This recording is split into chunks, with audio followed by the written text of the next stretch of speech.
Hello everyone, FPL Raptor here and welcome back to another video on my YouTube channel. In today's video we have my Game Week 6 complete guide where we'll discuss things such as triple captaincy, players going under the radar, whether Isak and Saka are now options, and much more. If you do enjoy today's video, please do smash that like button, and if you're new around here, make sure to subscribe as well. But without further ado, let's jump into it.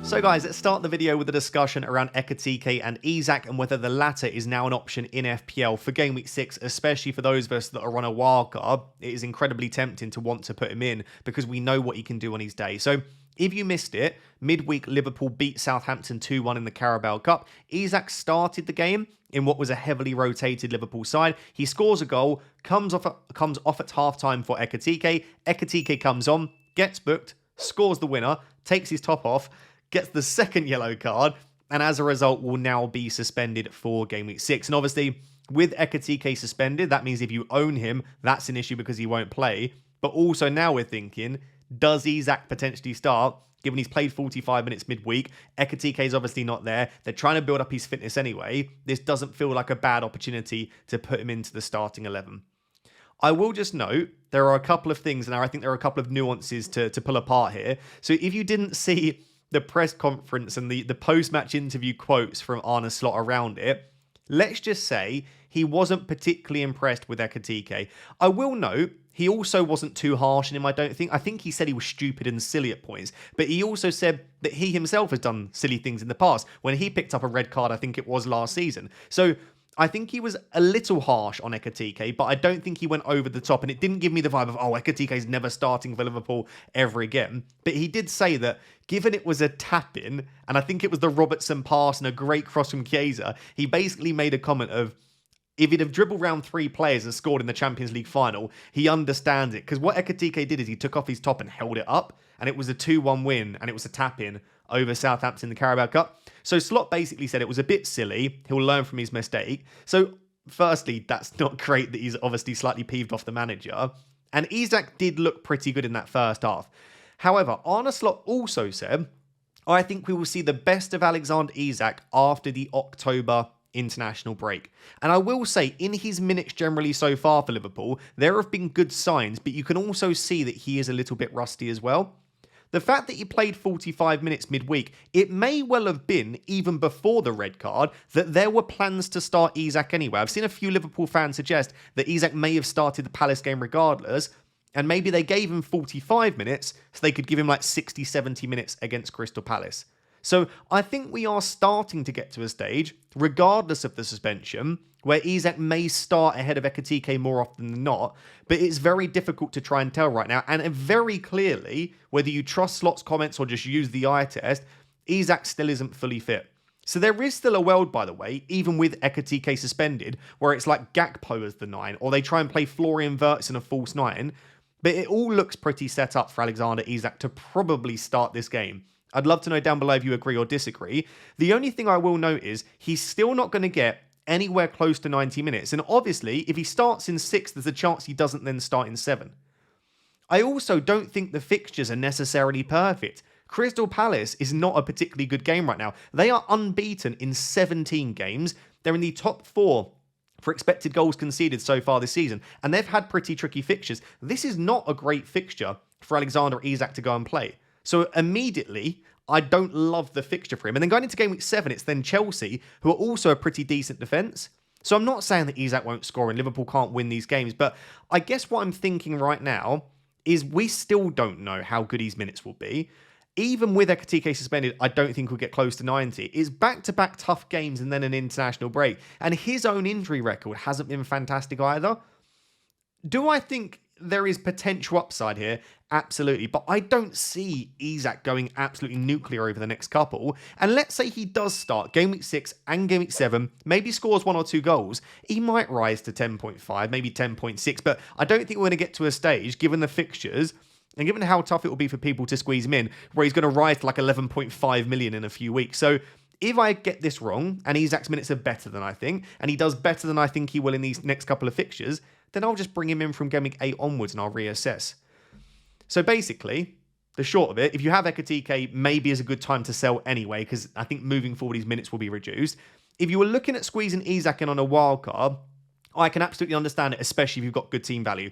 If you've got poor team value like me, and there are other decent players that you want to own, I kind of feel like maybe just make sure that you've got a couple of more expensive price points in the attack, maybe a Gyökeres and a Haaland, and just have an idea of maybe looking to pivot around Game Week 8 or Game Week 9 back to Isak. I'd love to know down below, do you have Isak? Are you looking to include on a wildcard? For me, I think there's a very small chance, and again, probably as Arne Slot says here, I think his best will be from Game Week 8 onwards after the international break. So guys, we have a couple of expensive players coming back into the fray, and I think this makes FPL exciting. We want lots of decisions to be made, and obviously with Saka now potentially back as an option alongside Alexander Isak, that definitely makes things interesting. So let's have a bit of a chat around the Arsenal attackers. From Game Week 7 onwards, we know that Arsenal have exceptional fixtures.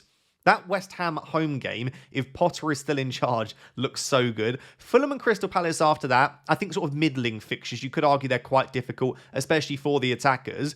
And then it's Burnley and Sunderland away back-to-back. So those set of 5 fixtures after the Newcastle game in Game Week 6 look brilliant.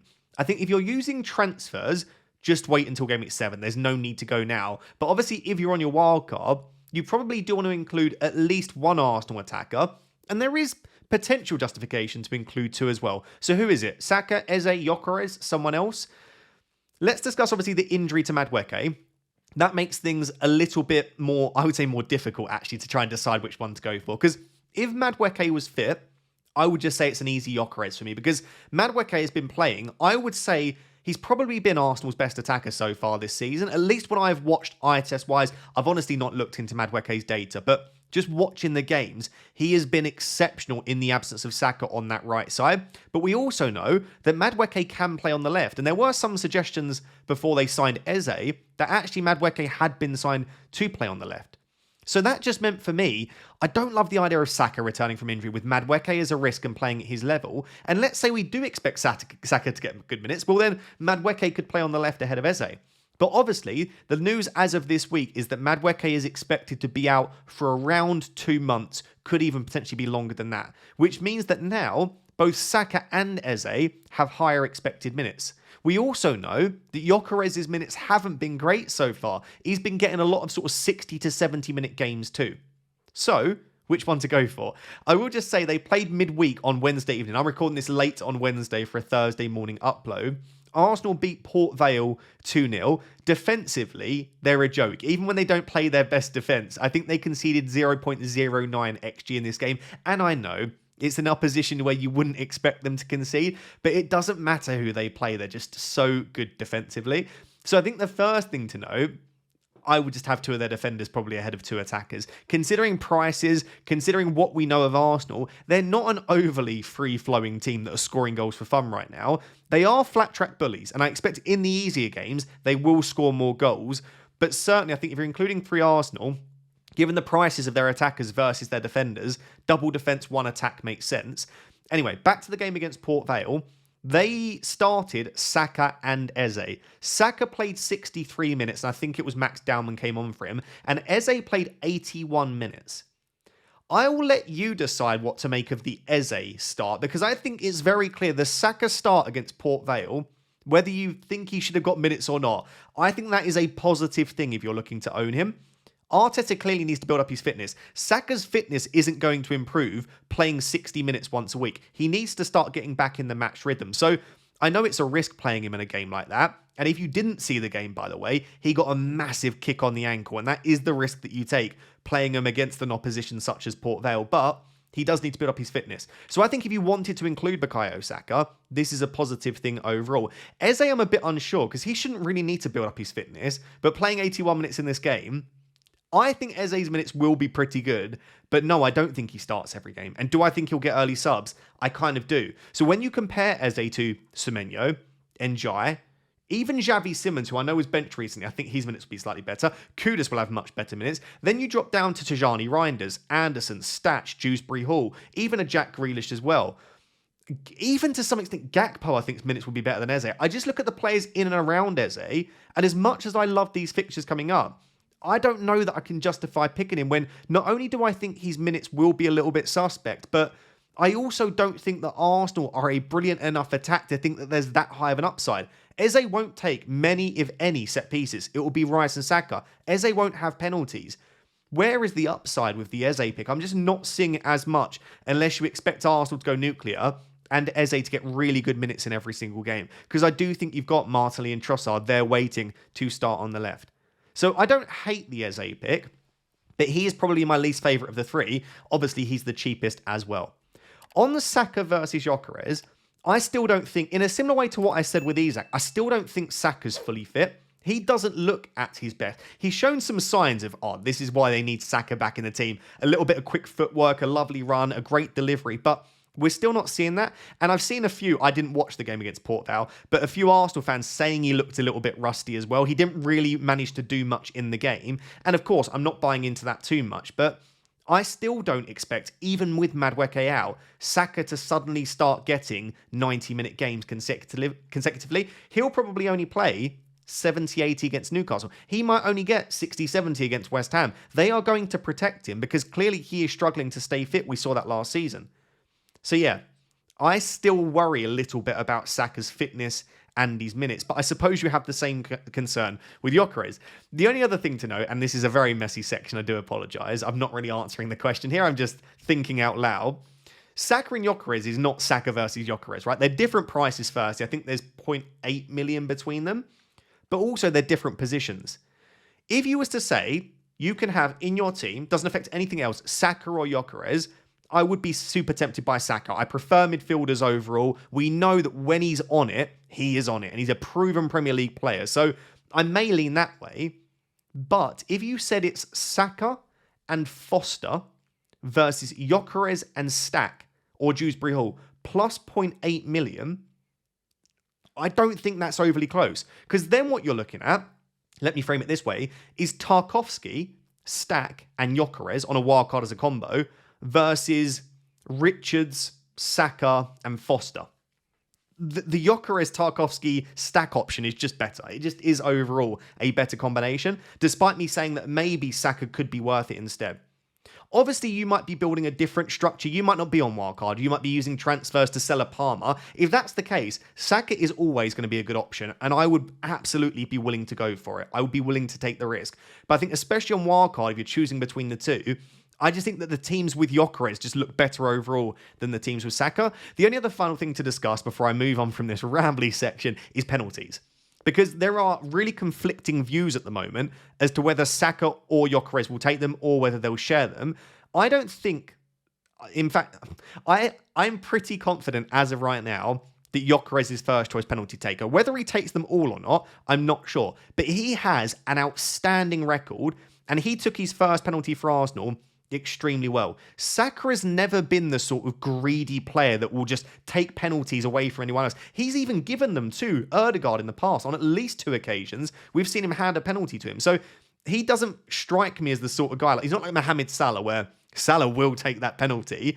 And with Gyökeres wanting to be confident, being the goal scorer, being the number 9, he strikes me as the sort of player that really will urge to sort of take the penalty and really want to be that guy. So I don't know, maybe I'm just creating a narrative in my head, but it just very much feels like Gyökeres is probably first choice penalty taker. So all 3 of these players have minutes concerns for me. None of these 3, Eze, Saka, Gyökeres, will get perfect minutes. So let's remember the fact that they're not going to get sort of consecutive 90s. And then I think we look at it, penalties for Gyökeres, maybe a little bit less competition as of right now until Havertz comes back. And also, I think less of a doubt around his sort of fitness and place in the team. Whereas Eze, I still don't know exactly how much Arteta wants to start him every game. And Saka obviously has the fitness issues too. If I was to rank these assets, taking into account value, the position in the team that they take up, it probably is Gyökeres, Saka, Eze. All of that being said, I am still tempted to try and squeeze Saka in because I love him as an FPL asset. Let me know where you stand as of right now. But yeah, if it was me, double defense makes a lot more sense. And I think Gyökeres is still the slightly better option. So guys, lots of questions this week around, would you make this transfer? Would you sell X player for Y? So let's discuss some of them. And also, even if you're on a wild card, hopefully the discussion around some of these players is helpful for you.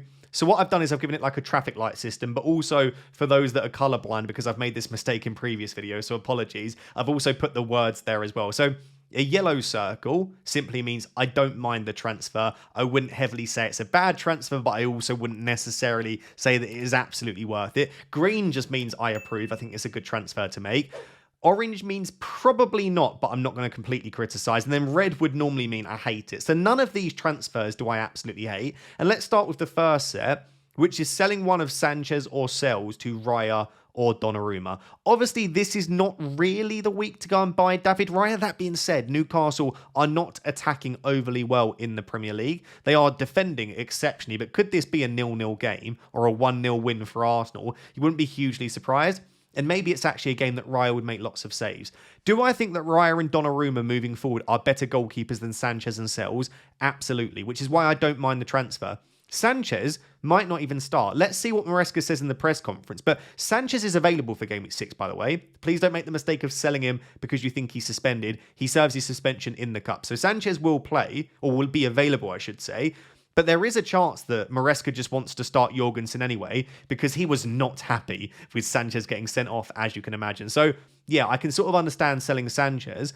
On the Sells, after Game Week 6, I think Sells is a pretty rubbish option. I actually think he's the lowest scoring goalkeeper that started every game. Please correct me down below if I'm wrong, but I'm sure I saw that as a stat. He's obviously got no clean sheets so far this season, not even made that many saves. He is not a good goalkeeper to own right now, but I don't think I could sell him ahead of Sunderland. So what I think is if you are selling Sanchez this week, I think it's fine. In fact, feel free to go for it. I can understand it. I could absolutely see Brighton score him. And one of Raya or Donnarumma, I think they're both great. I even think Nick Pope is a really nice goalkeeper choice too. Sells, I also don't mind selling, but not this week. So if it's the Sells option, I just wouldn't do it. Give him the Sunderland game. As much as Sunderland have looked okay and they could score, I think give Sells one more week. Sanchez you could sell. Out of the two, Raya and Donnarumma, I think they're both fantastic, as is Nick Pope. So feel free to go for it. The next set of moves is, would I sell Rodgers or Wirtz, two players that have blanked in every single game, for one of Kudus, Xavi Simons, Semenyo, or Njai? So for me, I really rate Kudus and Xavi Simons as FPL picks. I think they are right up there as some of the better FPL options. But for me, I think Semenyo and Njai are one step ahead. So if I was to group the best midfielders to own in FPL right now, Semenyo and Njai would be at the top. In fact, they are the two best midfielders to own in FPL for me, if we take into account price, fixtures, value, everything together, minutes, DEFCON potential, which is crazy to say, but the pair of them picked it up in Game Week 5. Semenyo and Njai are the ones. And I'll actually discuss Njai in more detail in one of the next sections in this video, because I think he is incredibly underrated still amongst FPL managers. So if you are selling one of Rodgers or Wirtz to Semenyo or Njai, I'm going to give that the green. I'm going to give that the thumbs up. It's a move that I would be very willing to make this week, because I think the pair of them are not only fantastic FPL options with great minutes and great upside, but they have great fixtures against Leeds and West Ham. So absolutely, I'd be willing to do that. Whilst Kudus and Xavi Simons arguably even have a better fixture, because Wolves have been horrific this season, I don't think they are as good FPL options as Semenyo and Njai are moving forward. So I'm going to give it a yellow. It's I would absolutely be fine to make it, but I'm not going to give it the full green I would approve. I would be tempted to just play one of the other two instead and maybe make to look a move after that. So yeah, I think any of those transfers are fine, but for Semenyo and Njai for me do stand out. The next transfer is Juve or Dorgu to Senesi. Lots of people wanting to bring in Senesi. He's already risen in price this week up to 4.8 million. Do I think Senesi's a better option than Juve and Dorgu? 100% I do. On a wildcard, Juve and Dorgu haven't even been a small consideration for me. DEFCON is king right now, and as much as a lot of people don't like the addition, I actually think I've quite enjoyed it. It's something else to think about. It's very clear that cheap defenders like Anderson, Richards, and Senesi are going to be much better value than Juve and Dorgu, unless these sort of attacking defenders can occasionally get DEFCON, get clean sheets, and maybe get 8 to 10 attacking returns in a season. They're just not going to get close to someone like a Senesi. The only player actually that stands out as being fairly attacking and maybe could still match him is actually Truffert, another Bournemouth player. But I just don't see Juve and Dorgu getting anywhere close to Senesi this season. So is Senesi a better option? Yes. The reason I've said I probably wouldn't make it is just right now, I think transfers are even more precious than before, because we're making a switch from Salah to Haaland, a lot of people. There is a good chance, by the way, that you want to switch back in Game Week 8 when Salah's got Man United at home. And you might say, no, that's crazy. Haaland looks great. Look at what happened last season. People went from Haaland to Salah, then they wanted to go back again. Especially if you've already used your wild card, you're going to need those transfers. Isak is a consideration. Saka is a consideration. Expensive defenders like Van Dijk, Gabriel, we're going to want in our teams. There are so many transfers that we're going to want to make. And a lot of transfers involve two being needed because you need to pivot the funds from midfield to attack or vice versa. So I guess what I'm saying is I think it's an okay transfer, but only if you are swimming in free transfers and you really are happy with your structure moving forward, because there will become a point where you'll end up having to take a hit because you don't have the free transfers. And if you was to say, would I do Dorgu to Senesi for a hit? Absolutely not, which is why I'm probably not suggesting it as a transfer. The other two then are Watkins to João Pedro or Watkins to Gyökeres. Basically, I would prefer to have João Pedro and Gyökeres over Watkins. Again, on a wildcard, I will have the latter two. But this week, Watkins to Gyökeres doesn't make sense. I actually think Watkins is equally as good, if not slightly better, given the fixture. I don't expect Arsenal to score many goals against Newcastle. On the flip side, I really rate João Pedro as an asset, and I think Brighton at home is a much better fixture. So if you're selling Watkins this week and it isn't to pivot to Haaland, I think João Pedro is definitely a better buy this week than Gyökeres for me. So there we go. Let me know if there are any transfers that I didn't discuss there. But yeah, the only one that I would absolutely give the thumbs up to, if you're selling Rodgers or Wirtz for Semenyo and Jai, I really don't blame you this week. So guys, us YouTubers are very aware of the comments, and you would have seen it this week. On Sunday morning, I upload a wildcard draft, and it's got a really good team, if I do say so myself.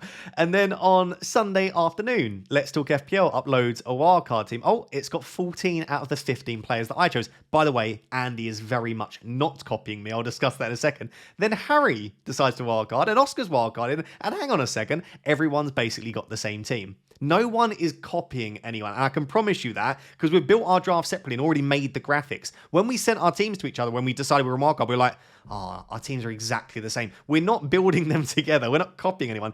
All it simply is a lot of these players pick themselves. When you look at the three forwards, Haaland, João Pedro, Gyökeres just kind of does make sense. Then if you say, well, I also think Semenyo is great, and so's Njai, once you put like 6 or 7 players in, well, of course you want an Arsenal defender.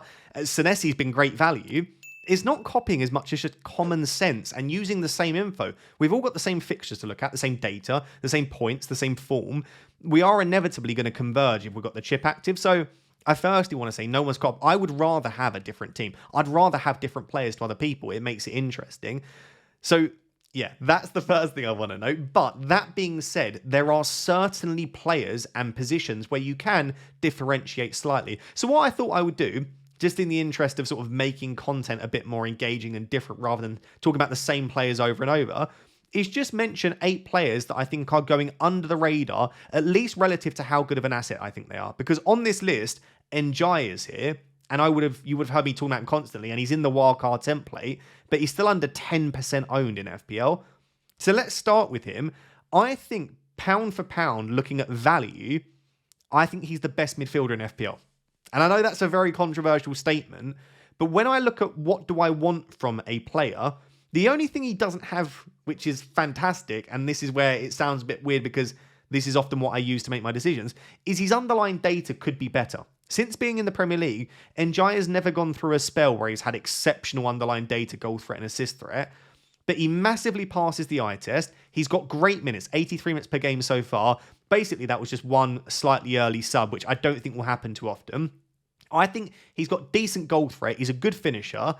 He's probably on penalties, got great fixtures coming up, especially in Game Week 6. He's got DEFCON potential. He's averaging 11 defensive contributions per 90. I just think, and also, Everton aren't a bad defence. The odd clean sheet point too.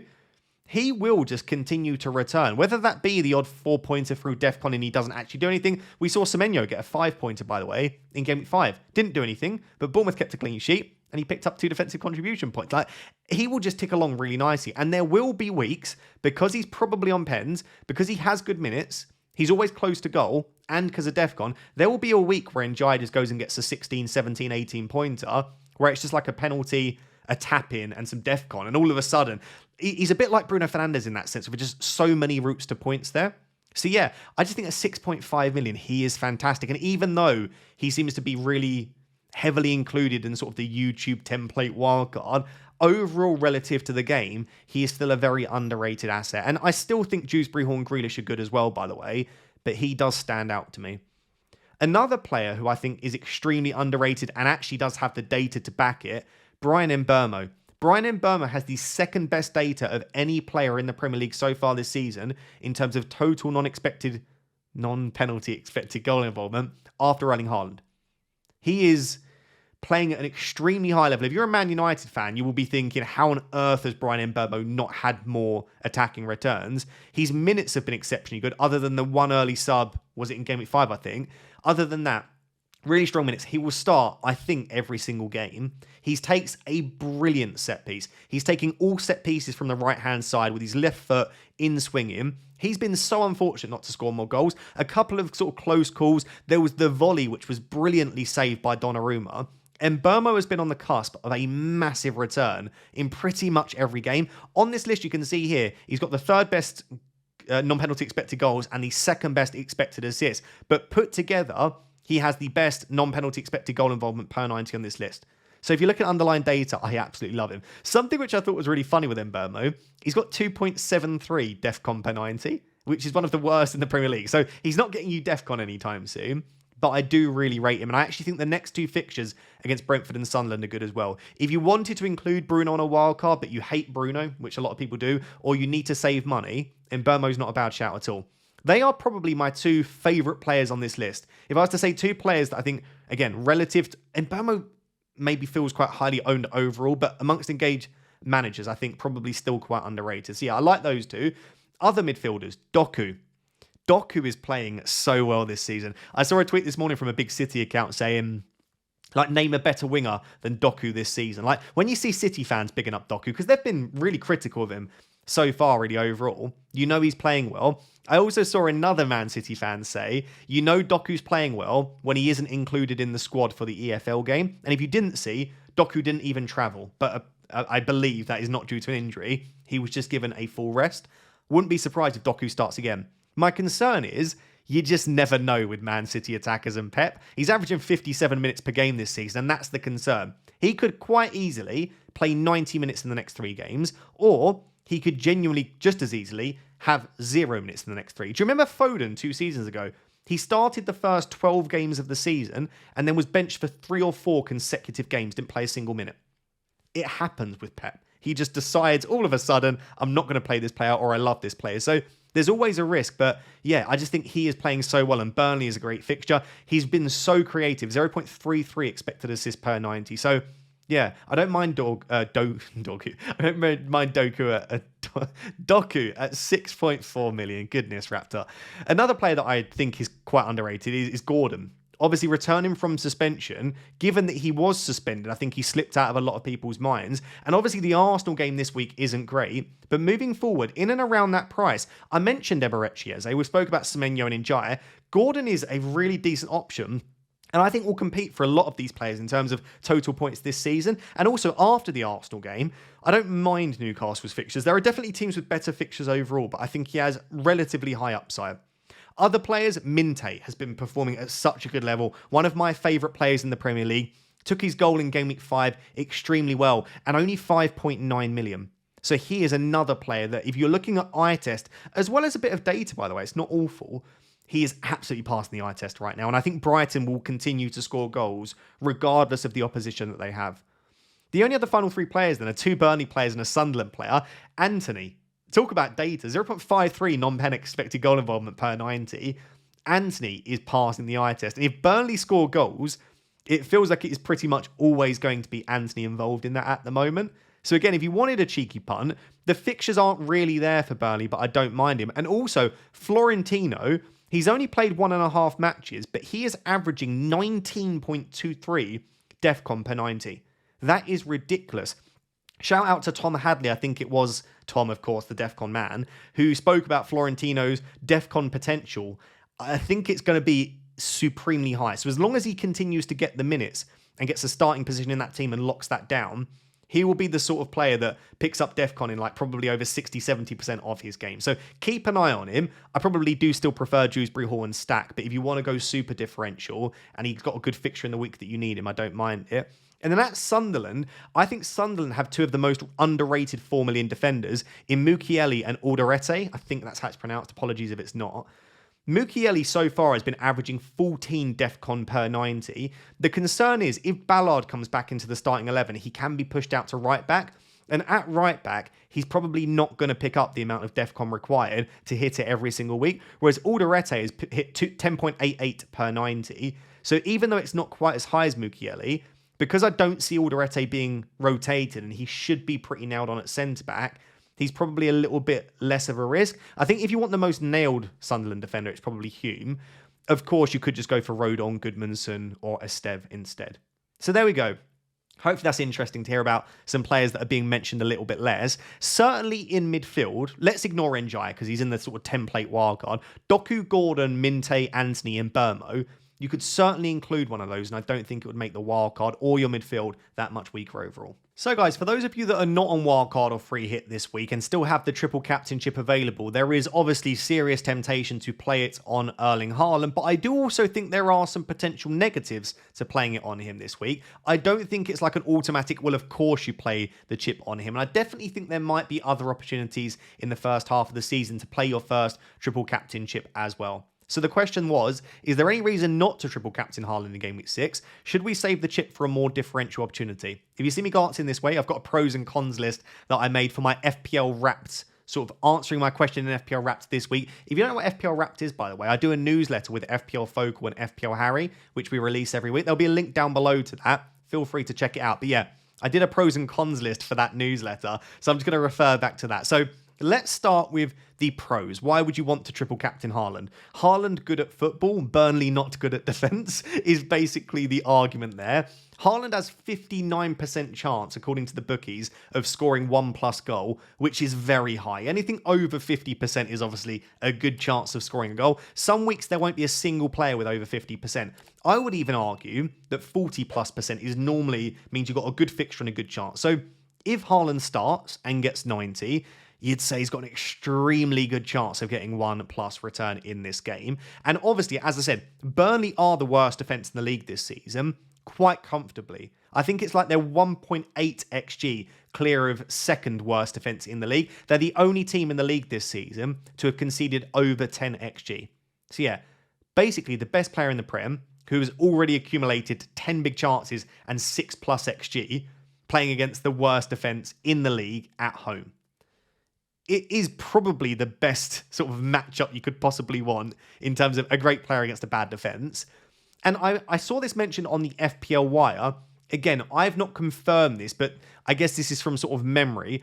A lot of the biggest scores in FPL are towards the start of the season. If you think back to last season, like Dango Ouattara and Kluivert's hat-tricks at the start of the season, Cole Palmer's huge score against Brighton.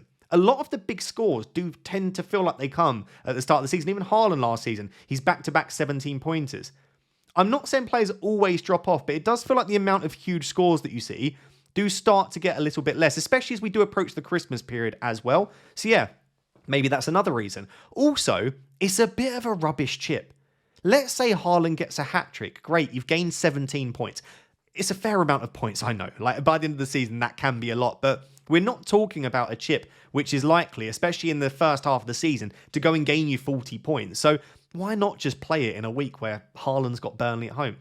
So those are all the reasons why you would want to do it. You probably didn't need those. So is there anything I can say to put you off? Well, the first thing that could put you off is the yellow flag. This could be classic Pep mind games, but Pep has said that Haaland isn't fully there right now and that he probably won't be involved midweek. And of course, he wasn't in the squad. Now, lots of people are saying this is just an excuse to not include Haaland in the squad.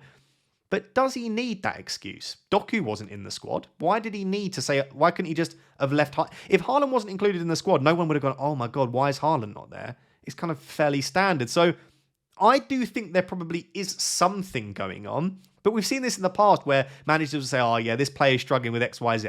And they go and play 90 minutes in the next game. So yeah, not confirmed injured or out or anything like that. It could just be Pep mind games. But is that enough to potentially put you off? Because here are the two possibilities. 3. First possibility, Haaland's fine, plays 90 minutes. Second possibility is Haaland's not fine, in which case he'll either potentially start, but if they're 2 or 3-0 up, come off in the 55th, 60th minute. If I told you Haaland gets 55, 60 minutes, you're not playing the chip. And then, let's say, worst case scenario, Haaland misses out altogether. Are you that happy with your vice captain? there's not a single other player in Game Week 6 where I think they are also a good triple captain. You could say Semenyo or Bruno Fernandes or Salah if you've got him, but none of those I'd be very happy handing the triple captain to. So if Haaland is a genuine doubt going into 6 and this isn't just pet mind games, that could be enough to put you off because you don't want 55 minutes of him, but you also don't want him to miss out altogether. You want him getting 80 plus minutes in this game. The next is, and again, I've not looked into the data because I don't actually have the facilities or know how to do that, but I kind of feel like eye test wise when I watch Haaland is at his scariest with his highest ceiling in games where he has a lot of space to run into. We saw that against Manchester United. If he can get in behind the defence in a high-energy game where he can get one-on-ones, he is lethal. I'm not saying he's bad against low-block teams. He's so fantastic in the air. He's a great finisher. You give him half a yard, he can score. But this doesn't feel like the sort of game where I necessarily expect Haaland to go nuclear. We saw last season, though, against Southampton, he got like almost 3 XG against West Ham. So against weaker teams, he can do well.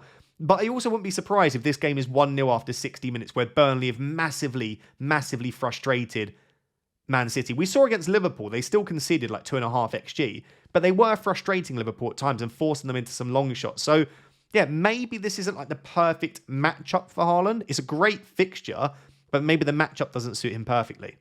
The only other final reason that you might not want to triple captain Haaland is midfielders are just OP in FPL. They really are overpowered. They can get, so a forward can get 13 points maximum for a brace. A midfielder can get 16 because they get an extra point for a goal times 2 and an extra point for a clean sheet. Now, 3 points, I suppose, isn't the end of the world, but then when you chuck it to a hat trick, it starts to tally up over time. So I just think that I would always rather, if possible, triple captain a midfielder that also has a great fixture. Like Salah against Burnley, I would have preferred, but obviously didn't do that fantastic. You could look at something like maybe Palmer against Sunderland in game week 9. I just look at midfielders and I just always feel like the ceiling and the upside is a little bit higher. So there we go. There's a list of pros and cons. If you want my conclusion on this, if I wasn't playing the wildcard this week, I probably would triple captain Haaland because I think it's a rubbish chip anyway. In fact, I would only triple captain it if we get a slightly positive update or we have reason to believe it is pet mind games. If there are real doubts around his fitness, I wouldn't do it. As long as he's fit and available, I just think he's the best player in FPL at the moment. He's one of the best players in the world. He's playing against the worst defence at home. Just do it. What's the worst that can happen? He blanks. Oh well, you've got other ways to make up points. So yeah, let me know what you're thinking on this. It would be dependent around his fitness. I don't have the decision to make because I'm on wildcard, so I'll be playing it later in the first half of the season. So guys, there we have it. That is my Game Week 6 complete guide. Hopefully that has been helpful for you. And if it has, please do smash that like button. Let's aim for 2,000 likes. And if you are new around here and you've got to this point and you're not subscribed, please do consider subscribing. I really appreciate it. Until next time, which will be my wildcard team selection tomorrow, make sure to subscribe. Thank you very much. Bye-bye.